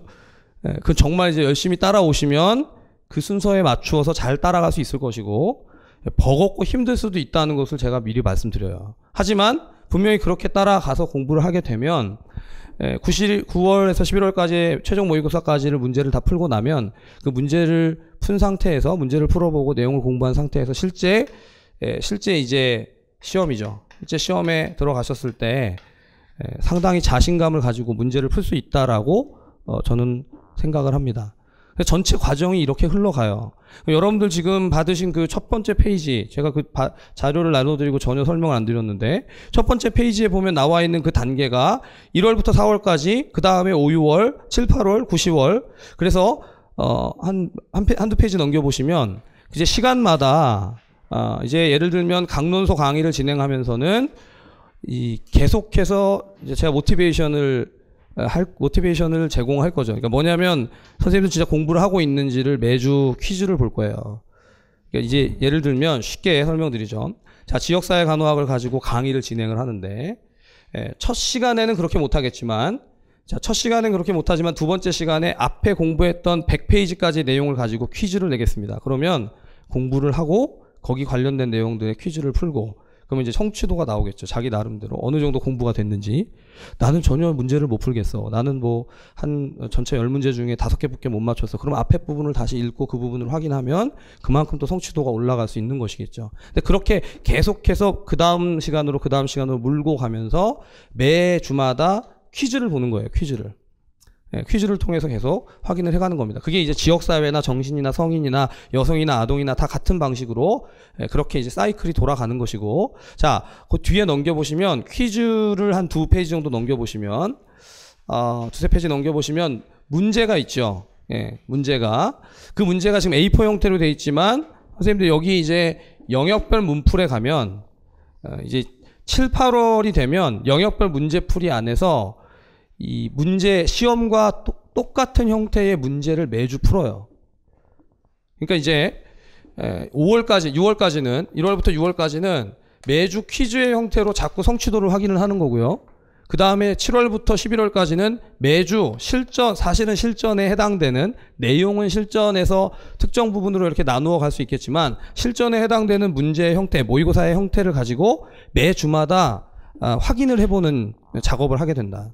그렇게 생각하시면 가장 쉽습니다. 그래서 그 모의고사의 형태가 매주 제공이 되면서 그 모의고사의 형태 안에서 다뤄지는 내용들만 자꾸 바뀌는 것으로 그렇게 이제 진행이 되는 거죠. 그러니까 크게 나누면 이론을 공부하는 것과 문제를 푸는 것과 두 파트로 나누어지는 것, 그게 가장 중요한 설명이고, 사실은 이 내용들이 중요하지만 기본적인 골격이나 구조는 제가 생각할 때는 최대한 심플하고 간략하게 하는 것이 맞다고 봅니다. 그러니까 전체 구조가 둘로 나눠지는 거죠. 앞에서는 이론을 최선을 다해서 공부를 하는데, 기출과 같이 믹스되어서 이론을 진행을 하고, 그리고 후반부는 그것을 정말 얼마나 내가 지금 기억하고 있는지 확인하고 있는지를 성취도를 체크해가는 좀 더 응용된 형태의 문제풀이를 통해서 계속 나아간다. 그래서 나중에 마지막 페이지쯤에 보시면 이렇게 가로로 되어 있어서 문제와 문제에 대한 해설 이런 것들이 제공이 되는데, 이제 매년 내용들이 조금씩 업그레이드가 되거나 좀 바뀌기도 하지만, 결국은 문제를 풀고 나면 그 문제의 답이나 해설 내용이 무엇인지를 보고 공부를 하는 거죠. 근데 그 내용도 결국 어디서 근거하는 거냐면, 앞에 1월부터 4월까지 공부했던 강론서의 내용과 연결되어지지 별개의 내용을 보는 게 아닙니다. 그래서 여러분들은 계속 이제 1년 동안 공부를 하게 된다면, 앞에서 이론 강의 때 정리했던 것들을 반복하는, 이제 굳이 외우려고 하지 않아도 암기가 될 수밖에 없게끔 하는 그런 과정으로 진행이 되겠죠. 물론 그런 사이클이 돌아가도 공부를 안 하시면 다음 주가 시험인데 여전히 나는 하나도 모르는, 한 번도 본 적이 없는 파트가 있을 수도 있습니다. 하지만 그렇게 되지 않도록 같이 이제 동행하는 거니까 열심히 서로 격려하면서 공부를 해가면 그런 부분들에 대해서 계속 메꾸어가고 보완이 되고 보충이 되고 갈 수 있지 않을까 생각을 합니다. 제가 이 강의 계획과 관련해서는 사실 다양하게 설명도 드려봤고, 또 정말 자세하게 각 영역마다 1, 2월 달에는 지역사회가 어디서 어디까지 진행이 되고 3, 4월에는 성인부터 여성 간호학 이게 각각 파트별로 어떻게 되는지를 제시해드린 적도 있는데, 그건 결국 공부를 할 때 하는 것이 필요하지, 첫 시간에는 어떤 방향인지 전체적인 구조나 틀을 보여드리는 게 가장 합당하다고 생각을 해서 거기까지만 말씀을 드렸습니다. 자, 선생님들, 저는 처음 말씀드렸던 그 핑크 대왕 얘기처럼 제일 중요한 게 프레임이라고 생각해요. 그러니까 임용을 공부하는 틀, 프레임을 내가 어떻게 잡고 가는가. 그러니까 이 강의는 요약하면 이론과 문제풀이를 같이 가는 강의고, 이것을 통해서 최종적인 성취도를 높이는 그런 강의입니다. 자, 근데 이 프레임을 잡을 때 프레임에 들어가는 재료가 뭐냐, 머티리얼이 뭐냐, 그게 이제 강론서가 되는 것이고, 그 강론서의 내용들을 보통은 제가 공부하고 강사가 공부를 하고 공부한 내용들을 요약해서 그걸 가지고 그냥 암기하십시오 라고 하는 형태가 임용 강의의 많은 형태들이에요. 근데 제가 보니까 그건 도움이 되는 경우도 있지만 도움을 받지 못하는 경우도 있기 때문에 더 어떻게 보면 생 머티리얼이 될 수 있는 강론서를 가지고 같이 공부를 해가는 것이 더 도움이 되지 않나라는 생각을 해봅니다. 이전에 3년 전까지는 계속 그렇게 강의를 하다가 작년에 처음으로 사실은 맥이라는 책을 만들었는데 마음에 좀 들지 않아요. 만든 사람이 마음에 안 든다고 하면 안 되지만 사실이니까. 그래서 그 부분에 개정이나 필요한 부분들을 제공을 하면서 올해 강의를 그렇게 좀 보완적으로 가보려고 합니다. 자, 선생님들, 이제 제가 전체 강의에 대한 내용을 간략하게지만 말씀을 드렸고, 이 자료의 48페이지인가에 보면, 48페이지죠. 48페이지.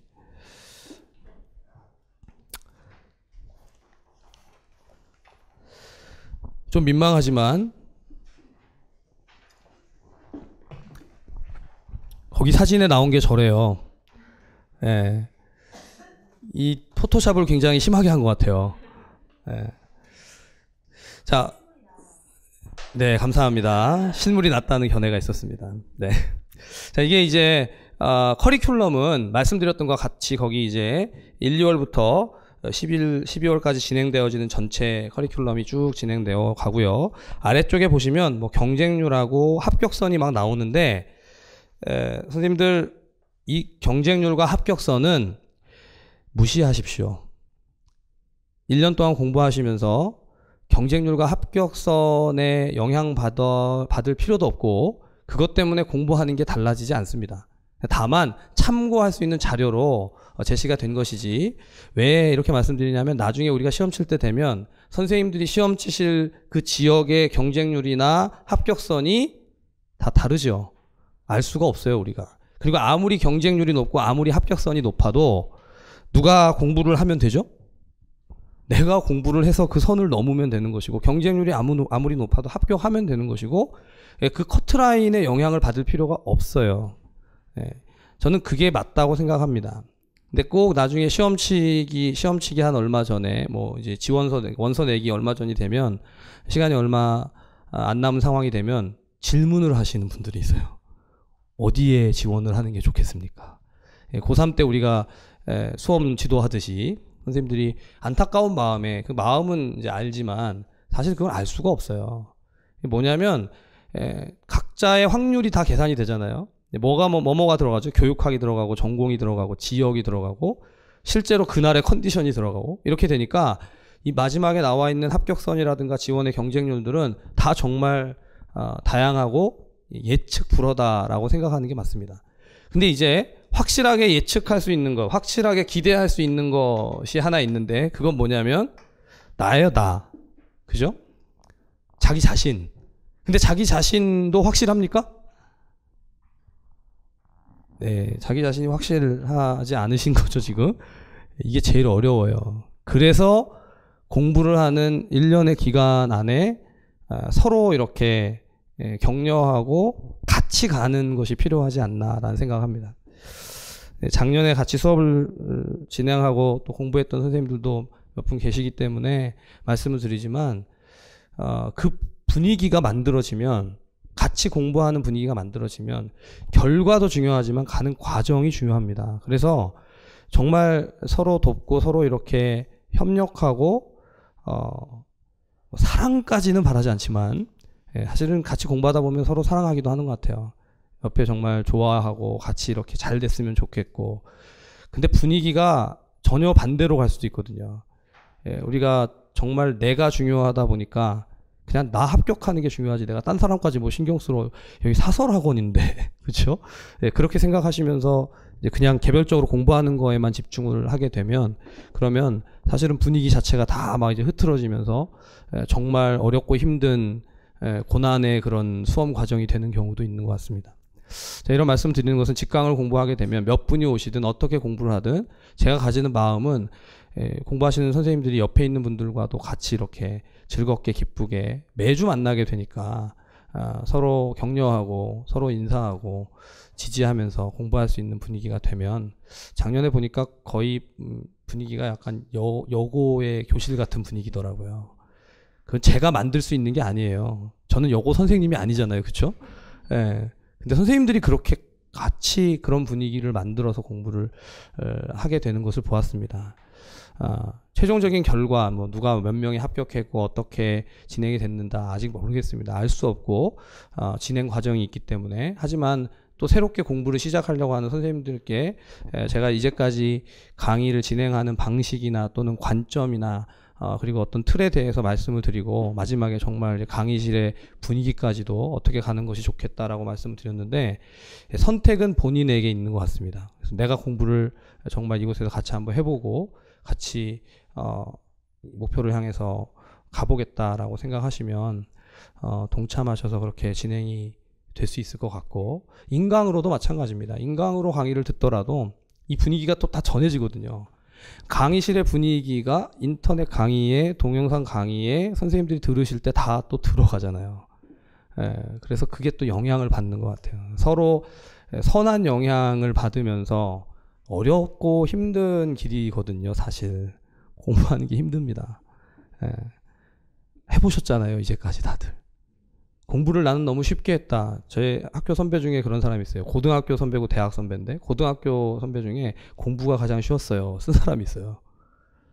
과거에 나왔던 책인데 지금 변호사가 됐는데 몇 년이죠? 한 5년 이상 막노동판에서 노동하고 그렇죠? 근로자로 살다가 공부를 해가지고 수석 입학인가 아마 했을 거예요. 법대 수석을 했었는데 그리고 나서 동문회에 왔거든요. 저희 고등학교 선배예요. 동문회에 왔는데 다들 보자마자 왜 그런 책을 썼어요.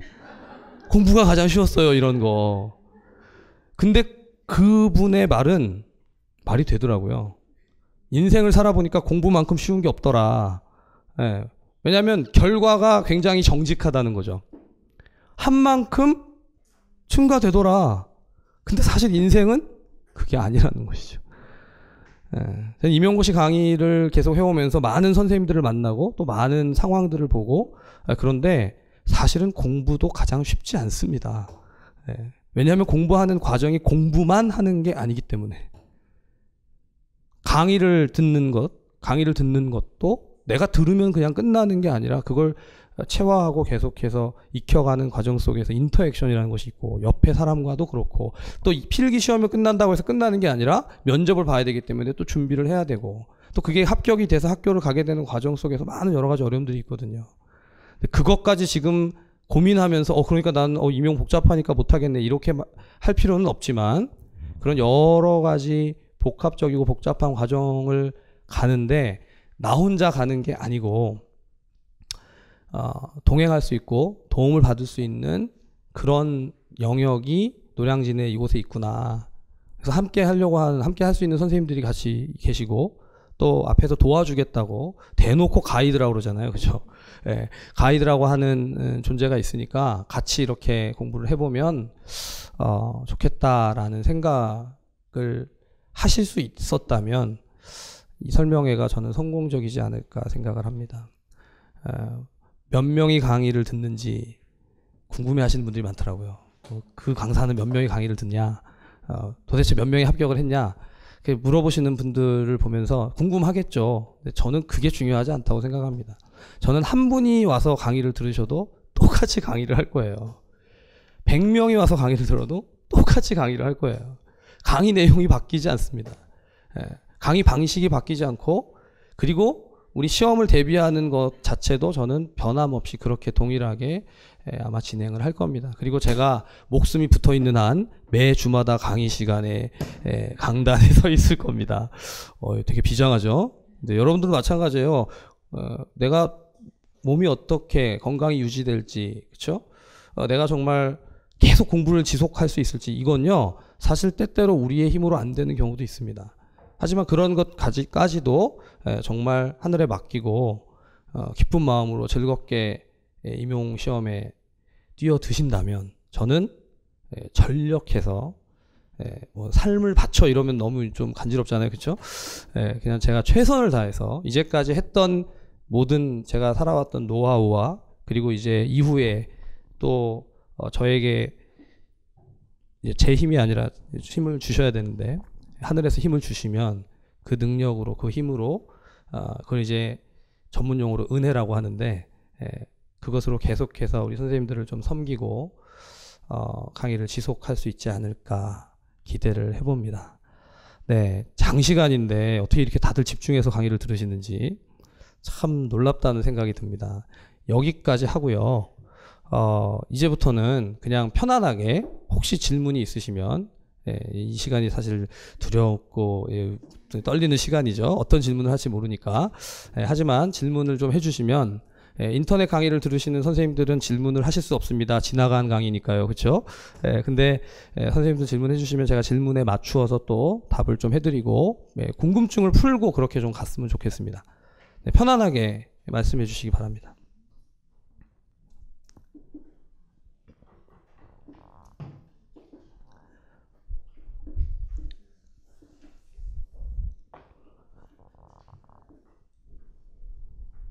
네. 예. 네. 문제풀이 할 때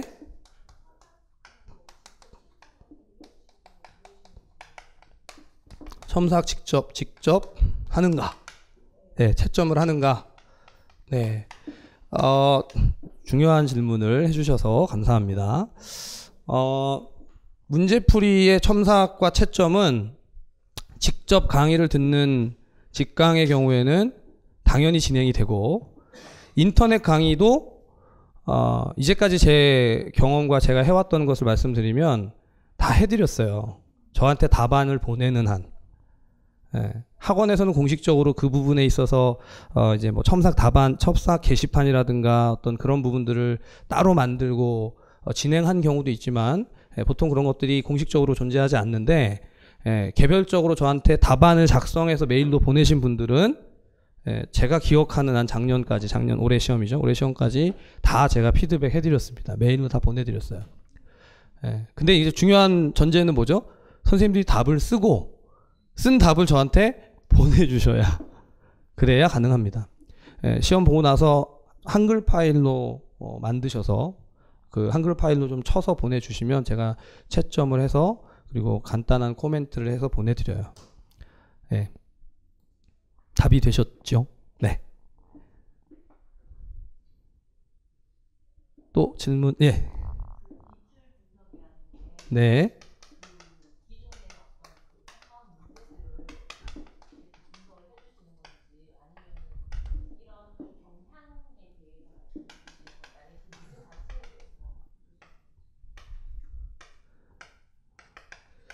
예, 좋은 질문 해주셨는데, 기출 분석을 한다는 게 평가원 문제를 푸는 거냐, 평가원 문제의 어떤 경향성을 보는 것이냐, 아니면 문제 자체를 보는 거냐.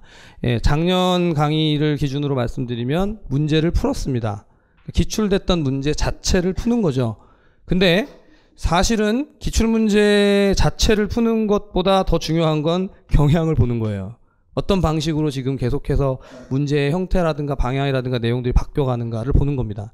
근데 올해는 사실 이제 이게 이론 강의랑 기출 분석이 아예 분리되어 있으면 좀 따로 놀 때가 있는 것 같아요.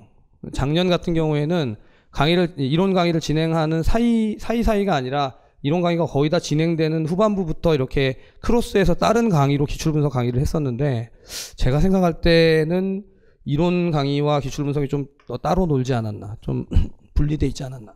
죄송합니다. 그래서 올해 강의는 이론 강의를 진행하면서 한 단원 내지는 한 블럭이 끝나고 나면 이어서 기출 분석하고, 또 블록 진행이 되고 나면 또 기출 분석을 하고, 근데 기출 분석이 이제 나왔던 출제됐던 문제들을 빠른 속도로 풀거나 또는 중요한 키워드, 중요한 경향을 확인하거나, 이 두 가지가 좀 믹스될 것 같습니다. 그래서 어떤 문제들은 문제를 푸는 것 자체가 시간이 굉장히 많이 걸리고 설명을 많이 요하는 것들이 있습니다. 그래서 1, 4월에 기초 분석이 있고 3, 4월에 5, 6월에 심화 분석이 있어요. 심화 분석 때 그런 내용들을 좀 다룰 겁니다. 그러니까 이게 문제에 출제되었던 그런 경향 중에서 2010년부터 2015년까지의 문제는 문제 중에 논술형 문제라고 해서 난이도가 좀 높으면서 많은 답을 써야 하는 그런 문제들이 있었어요. 그 파트는 1, 2월달 이론 강의에서 다 다루면 아마 선생님들이 거의 멘붕이 오실 수도 있어요. 그래서 그 부분은 5, 6월 달에 심화 분석으로 가서 다루고 풀어보는 것이 좀 더 합당하지 않을까 생각을 하고, 제 나름대로는 그런 기준을 가지고 있습니다. 네. 또 질문해 주시죠. 예. 네.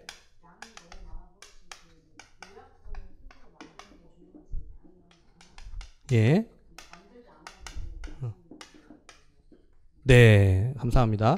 강론서 위주로 진행을 하니까 제가 질문을 다시 읽어드리는 건 인강생들은 질문을 잘 못 듣기 때문에 마이크가 들어가잖아요. 그래서 강론서 위주로 진행이 되니까 요약본을 만들어야 되는지 아니면 그냥 그대로 강론을 보는 게 좋은지, 뭐가 제일 좋을까요? 네, 선생님도 공부를 할 때 뭐가 제일 좋을까요? 요약본이 좋을까요? 네, 아니 숨을 쉬세요 다들. 서브노트를 만드는 게 좋을까요? 이 각자 방식이 다 달라요. 어떤 한 가지로 이 천편일률적으로 만들기는 어렵습니다. 강론서를 제 경험상, 전 지역사회간호학 이제 박사과정에서 지역사회간호학을 전공할 때 교수님이 지역사회간호학 책을 10권을 읽으라고, 전체 나와 있는 전공에 나와 있는 전공서적 10권을 읽으라고 해서 읽었던 적이 있어요. 읽는 것만으로 내용이 정리가 되는 것도 사실입니다. 근데 우리 시험은 석박사 과정을 하는 게 아니잖아요.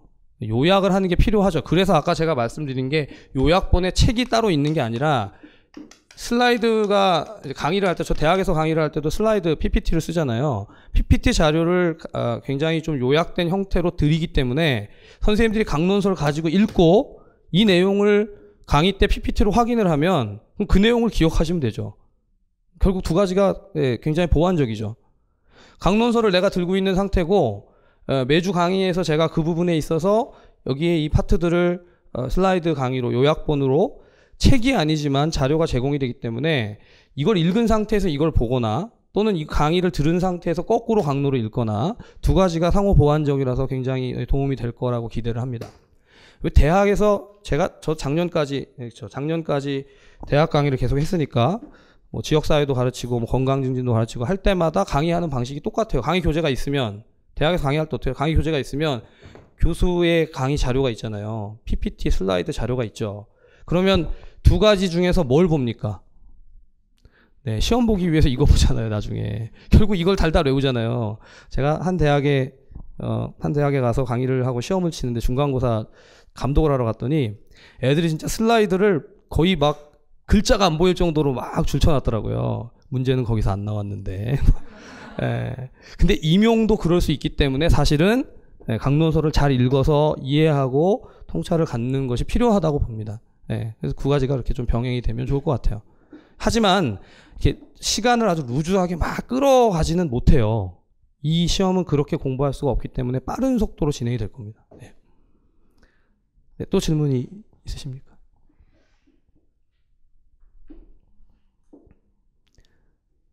네. 질문, 네, 물론 끝나고 나서도 질문을 받을 수 있습니다. 그렇죠? 네. 근데 지금 질문을 하지 않으면 집에 가서 잠이 안 올 것 같다. 네, 그럼 질문을 하시면 됩니다. 네. 네네. 네네. 예, 또 중요한 질문을 또 해주셨네요. 자, 질문 뭐냐면, 강론 개정이 3월에 나온다. 그러면 이전판을 봐야 되느냐? 아니면 강의를 안 들어야 하느냐? 네, 이거죠. 자, 제가 이걸 몇 년 전에 굉장히 고민을 하다가 강론 강의를 그래서 아예 3월 이후로 미뤘던 적이 있어요. 근데 이게 부작용이 있는 거죠. 왜냐면 공부를 1월부터 시작하려고 지금 마음 딱 먹고 있는데 책은 3월에 개정되니까 그러면 뭐 책을 기다려야 되나요? 이게 애매하죠. 그럼 이제 뭐가 중요한 포인트냐면 개정의 내용이 뭐냐 이거죠. 선생님들 잘 생각해 보세요. 제가 왜 맥을 개정을 해서 막 책을 더 다시 내지 않는 이유가 개정이 된 게 뭐가 있어야 개정을 하죠. 그렇죠? 전공책이 얼마나 바뀔 것 같으세요? 좀 이게 씁쓸한 얘기지만 이게 나왔던 책이 새로 나오잖아요? 얼마나 바뀌었을까요? 바뀐 게 없어요. 거의 없습니다. 물론 저자인 교수님들을 제가 폄하하거나 그 존경심을 감소시키는 게 아니라 새로운 트렌드가 있어서 뭔가 막 연구가 되어지고 리서치가 된 게 들어가는 거면 그건 개정이 되고 그게 맞죠. 근데 개정이 된다는 우리가 생각하는 강론서의 개정은 순서가 바뀌거나 표지가 바뀌거나 어떤 파트가 일부 좀 더 들어가거나 비근한 예를 들면 지역사회간호학에 추가된 내용들 지난 2년 사이에 추가된 지역사회간호학 강론에 들어간 내용 중에 뭐가 있냐면 GIS라는 게 있어요. 뭔지 아십니까? Geographical Information System. 뭐죠? 지리 정보 체계예요. 다들 최근에 공부를 안 하셨나 봐요. 이런 내용이 추가됐어요. 네. 그래서 저는 이제 강론 강의를 하면서 이런 부분은 쉽게 전문 용어로 날렸죠. 안 하셔도 됩니다. 언급 자체를 안 했죠. 네. 하지만 어떤 특별한 파트 중에 예를 들면 뭐 건강의 형평성이라든가 이런 것들이 지난 몇 년 사이에 강론 안에서 추가되는 파트들은 강의 중에 다 다룹니다. 그렇죠? 그리고 만약 1, 2월 달에 우리가 기본 프레임으로 강론서를 가지고 강의를 진행을 다 했는데 3월 달에 개정판이 나왔다. 제가 볼까요? 안 볼까요? 보겠죠. 봤는데 필요한 내용이 있으면 선생님들한테 이건 비밀로 해야 돼. 시험 때까지 절대로 보이면 안 돼. 이럴까요? 그걸 선생님들에게 제공을 해드리는 게 제 역할이라고 생각하기 때문에. 그래서 강론서에 관한 한, 자 이제 이겁니다. 제 시행착오는 뭐였냐면 옛날에는 강론서를 가지고 선생님들하고 다 같이 위아더 월드죠. 다 같이 이 책을 가지고 강의를 하니까 어려움이 있었어요. 왜냐하면 책을 준비하신 분들이 하다 보면 이게 절판돼서 책을 못 구하는 경우도 있고 특히 인강 들으신 선생님들이 시간이 또 한참 지났는데 이 책을 가지고 강의를 했는데 인강은 3월에 듣는 거예요. 그럼 책이 없어요. 그런 경우가 있었습니다. 실제로. 그 다음 똑같은 책인데 희한하게 이게 저 출판은 잘 모르지만 쇠가 바뀐다고 해가지고 똑같은데 살짝 바뀐 거예요. 그럼 페이지가 달라요. 그러면 제가 강의를 막 하고 있는데 중간에 선생님들이 책이 달라요. 그러면 이제 그때부터 아노미가 오는 것이죠. 그래서 그런 모든 것들을 좀 감안할 때 강론서는 아주 제가 더 프랭클리 스피킹이죠. 더 솔직하게 말하면 2006년부터 제가 강의를 했습니다. 그때부터 지금까지 지역사회간호학 책을 변화를 계속 봤는데 실망스럽게도 변한 거 별로 없어요. 2006년에 공부한 내용을 정말 잘 익혔으면 그 이후에도 시험 치는데 아무 지장이 없어요. 그러나 그렇게 말할 수는 없잖아요. 네. 또 열심히 연구하시고 공부하시는 교수님들이 계시니까 그분들이 시험을 출제하기 때문에 봐야 해요. 뭘 봐야 되냐면 어떻게 강론서가 변화되어져서 계속해서 트렌드가 바뀌는가. 순서를 왜 어떤 걸 앞에 뒀다가 뒤에 두고 어떤 내용을 체계를 다 뒤집어서 다시 바꿔서 쓰는가는 볼 필요가 분명히 있습니다. 근데 그런 내용은 제가 선생님들께 다뤄드리기 때문에 굳이 그렇게 책을 사시지 않아도 좋겠다. 자, 그래서 1, 2월 달 강의는 그래서 다시 말씀드리면 이 교재를 제가 참고하고 대학에서 사용하는 것을 근거로 그렇게 자료들을 제공을 하지만 이 책을 사시라는 건 아니에요. 네. 한데 책을 사시면 이 책 내지는 수문사의 지역사회 간호학 내지는 지역사회 간호학 강론을 어떤 책이든지 구하시면 그걸 구해서 우리가 나가는 진도에 맞춰서 열심히 읽으시고 그 다음 제가 강의 시간에 풀어드리는 체계나 프레임을 따라서 같이 이게 오버랩 시켜서 반복을 해가시면 좋지 않겠는가. 그렇게 그 작업을 한번 해본 것이 뭐냐면 맥이라는 책은 제가 작년에 요약해서 냈던 맥 1권은 2권 말고 1권은 지역사회 간호학 1권은 지역사회 간호학에 대한 기본적인 틀을 제가 가지고 있는 구조를 가지고 좀 썼기 때문에 선생님들이 그걸 읽으시면 체계가 좀 잡히실 거예요. 네, 그건 뭐 틀리지 않다고 생각을 합니다.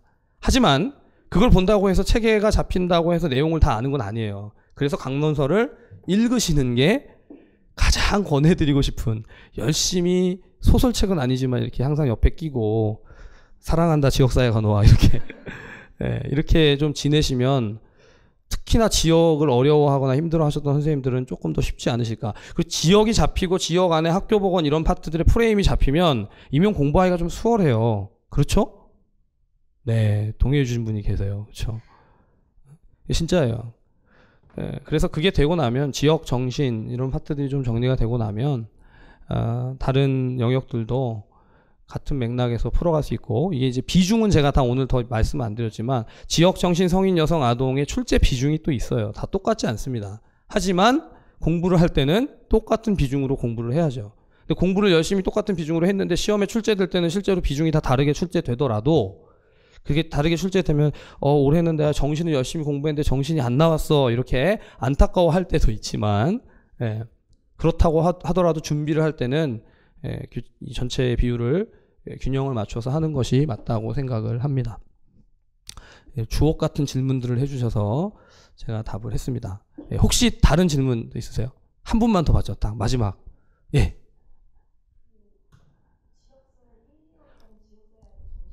네네. 예. 네.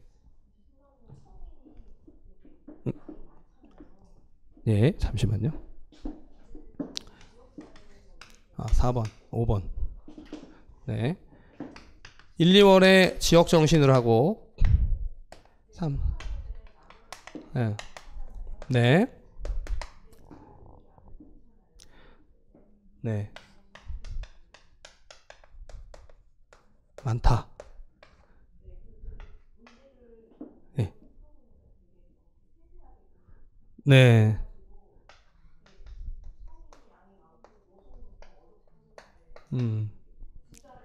네. 네. 역시 또 아주 크리티컬한 질문을 해주셨습니다. 제 강의는 일단 이렇게 진행이 되는 것은 변화는 없습니다. 왜냐하면 제가 생각하고 진행하는 강의의 구조와 틀이기 때문에. 근데 이제 선생님께서 중요한 말씀 해주셨는데 양이 많다. 성인의 양이 많고 여성이나 아동이 구체적으로 문제가 출제되기 때문에 어렵다. 이게 틀리지 않습니다. 예, 이제 뭐냐면 성인이 양이 많죠. 왜 성인이 양이 많죠? 응? 그렇죠. 성인은 머리부터 발끝까지 온갖 질환들이 다 포함되어 있기 때문에 그걸 다 세세하게 공부하는 것 자체가 이미 양이 광범위합니다. 근데 그 많은 것 중에서 몇 개가 출제될까요? 그 많은 문제 중에. 네, 이건 이제 생각해 볼 일이죠. 전체 머리부터 발끝까지 소화기계, 호흡기계, 순환기계, 근골격계, 비뇨생식기계, 피부, 감각 쫙 다 펼쳐놓고 그 중에서 성인간호학 문제가 임용에 출제될 때 어느 정도의 빈도로 얼마나 많이 각 영역들마다 골고루 샅샅이 출제가 되는가를 생각해 보면 제가 판단할 땐 성인간호학에 더 시간을 들이는 것이 좀 아깝다는 생각이 듭니다. 제 분석이죠. 하지만 여성간호학은 최근 들어서 과거보다 빈도가 좀 높아지는 게 사실이에요.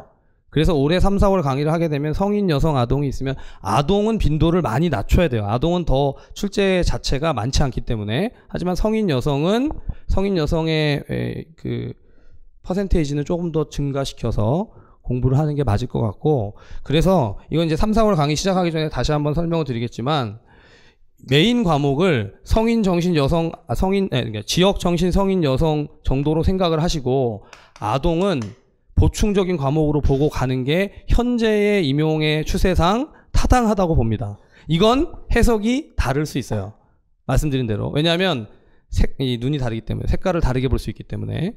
근데 제가 분석컨대는 아동간호학에 너무 집중을 하거나 여성 성인에 너무 집중을 하는 것이 시험에서 분명히 그 파트들을 맞추는 데 도움이 될 수 있지만 그만큼 효율성은 떨어질 수 있다라고 생각합니다. 지난 몇 년간의 분석을 해보면 그런 것 같아요. 네. 이거 제가 이제 자꾸 단서를 다는 것은 다르게 생각하시는 분들도 많이 있기 때문에 메인이라고 생각하는 이 시험의 주된 포커스라고 생각하는 것들을 다르게 보면 당연히 비중을 다르게 해야죠. 성인간호를 2달을 하거나 뭐 여성 아동간호학을 2달을 하고 지역사회 정신간호를 또 2달을 하고 뭐 이렇게 더 많이 풀어갈 수도 있겠지만 그렇게 가면 제 생각에는 반복하기가 어렵다고 봅니다. 시험을 무조건 뭐 오랜 시간 동안 할 수 있다면 더 좀 깊이 더 오랫동안 보고 우리 지역 정신 성인 여성 아동 간호를 간호대학에서 공부할 때 비중이 다르던가요? 어떻든가요? 같은가요? 다르든가요? 다들 기억이 안 나시나 봐요. 네. 별 차이 없죠. 네. 그렇게 이 학점수가 많이 다르지 않습니다. 제 기억에. 물론 성인간호 같은 경우에 파트가 한두 학점 정도 더 추가되는 경우도 있었던 것 같은데 별 차이가 없는 이유는 간호학 전체 전반을 가르치는 데 있어서 각 과목들마다의 그 중요도가 크게 다르지 않다고 보는데 보건교사 임용시험에 있어서도 각 그 영역들마다의 중요도를 똑같이 보는가에 대해서는 저는 좀 다른 생각을 가지고 있기 때문에 강의를 할 때 지역사회를 기본 프레임으로 해서 정신과 성인 여성 아동을 가는 것이 타당하다고 생각을 합니다. 그러나 작년 시험을 보면 정신간호 문제를 완전히 다 빼버렸어요.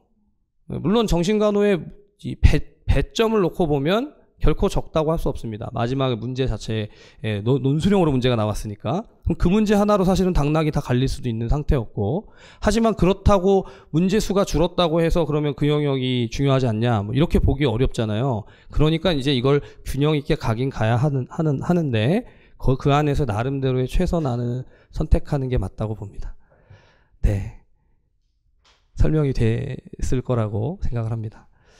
예, 선생님들 오늘 처음 뵀는데 이렇게 롱타임으로 쫙 오랫동안 같이 와주셔서 감사하고 다시 한번 새해 복 많이 받으시고 이제 공부를 같이 하게 된다면 말씀드린 대로 이런 방식으로 성실하게 진행을 해가도록 하겠습니다. 선생님들도 열심히 공부를 하시고 같이 그렇게 화이팅을 했으면 좋겠습니다. 이렇게 하고 그냥 끝내면 또 이제 까먹을 뻔했어요. 중요한 걸 얘기해 줬는데 학원에서 저한테 말씀을 하시더라고요. 오늘 오신 분들은 오늘 오신 분들은 선물을 주래요. 근데 다 줄 수 없기 때문에 저는 다 드리고 싶죠. 뭘 주셨냐면 프리패스가 있어요. 네. 프리패스가 하나 있고 그 다음에 50% 할인권이 하나 있고 네, 그 다음에 학원에서 감사하게도 오늘 직강에 지금 합격 설명에 참여하신 선생님들은 아마 오늘 가서 지금 등록을 하시면 10%씩 다 할인을 해드린다고 했던 것 같아요. 네, 모르셨죠? 네, 저도 들어오기 직전에 알았거든요. 그런데 감사하게도 그 10%씩 할인을 해드리는데 말씀을 하시면 더 할인을 해주시겠다. 네, 그쵸. 잘못 말하면 안 되는데. 하여튼 그런 상태입니다. 그래서 그 할인권을 뭐 어떻게 드려야 되는지를 잘 모르겠지만 추첨이요. 네, 아주 좋은 방법이네요. 예, 그럼 이거는 강의 끝나고 나서 어떻게 추첨을 해볼지 우리 한번 머리를 싸매고 연구를 해보도록 하겠습니다. 네, 일단 강의는 여기까지 진행하도록 하겠습니다. 감사합니다.